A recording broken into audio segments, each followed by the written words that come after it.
दोस्तों, जब भी हमें ब्रेन में यानी कि मस्तिष्क में दर्द होता है तो हम इसको टाल देते हैं और सोचने लगते हैं कि हो सकता है ये दर्द अभी आया है, बाद में चला जाएगा। लेकिन दोस्तों, ये एक तरीके के ब्रेन स्ट्रोक के शुरुआती लक्षण होते हैं। मस्तिष्क आघात भी इसे कह सकते हैं। जब मस्तिष्क को रक्त की आपूर्ति बाधित हो जाती है या फिर मस्तिष्क की कोई रक्त वाहिका फट जाती है तो ये समस्या आपको हो सकती है, जिसे ब्रेन स्ट्रोक के नाम से भी जाना जाता है। दोस्तों, बात करें तो ब्रेन स्ट्रोक के कुछ मुख्य कारक होते हैं, जैसे कि हाई ब्लड प्रेशर, जिसे आप उच्च रक्तचाप भी कहते हैं। यह स्ट्रोक का सबसे बड़ा कारण है। लगातार हाई ब्लड प्रेशर मस्तिष्क की रक्त वाहिकाओं को कमजोर करता है। इसके अलावा धमनी में रुकावट, जब मस्तिष्क की रक्त वाहिका में थक्का बन जाता है तो रक्त का प्रवाह रुक जाता है, जिससे ये समस्या हो सकती है। इसके अलावा बात करें तो ब्रेन हेमरेज की स्थिति में भी आपको ब्रेन स्ट्रोक हो सकता है, जैसे कि मस्तिष्क की रक्त वाहिका फट जाती है और रक्त मस्तिष्क में फैल जाता है।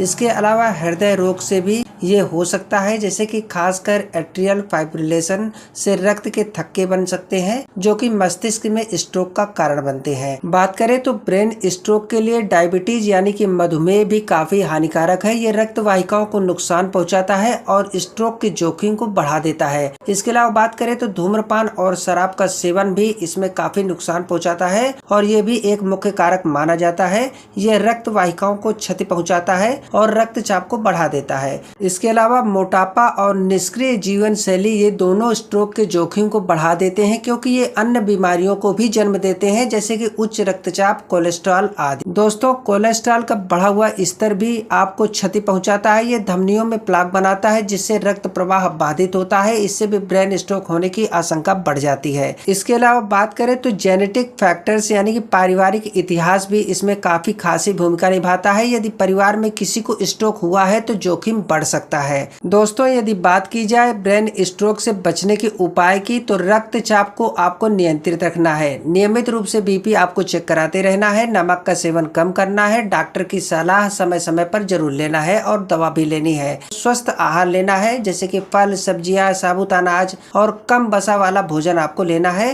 तला भुना, फैटी और प्रोसेस्ड फूड से आपको बचना है। साथ में ध्यान रखें, कम से कम 30 मिनट आपको टहलना है। योग, प्राणायाम या हल्की एक्सरसाइज आपको जरूर करनी है। इसके अलावा धूम्रपान और शराब से आपको दूर रहना है। धूम्रपान रक्त वाहिकाओं को नुकसान पहुंचाता है। साथ में शराब का अत्यधिक सेवन स्ट्रोक के खतरे को बढ़ाता है। इसके अलावा डायबिटीज और कोलेस्ट्रॉल को कंट्रोल रखना है। नियमित जांच कराना है और डॉक्टर की सलाह परामर्श पर इलाज इसका कराते रहना है। इसके अलावा बात करें तो तनाव आपको कम लेना है। ध्यान, मेडिटेशन और पर्याप्त नींद से तनाव को कम किया जा सकता है। इसके अलावा आपको अपना वेट यानी कि वजन को नियंत्रित रखना है। मोटापा स्ट्रोक के कई जोखिम कारकों को जन्म दे सकता है। तो दोस्तों, आशा करते हैं इस वीडियो में दी गई जानकारी आपको अच्छी लगी होगी। यदि अच्छी लगी हो तो हमारे इस वीडियो को लाइक और शेयर करना मत भूलिएगा। चैनल पर पहली बार आए हो तो चैनल को सब्सक्राइब जरूर कर लें। मिलते हैं ऐसी ही जानकारी भरे नेक्स्ट वीडियो में। तब तक के लिए धन्यवाद।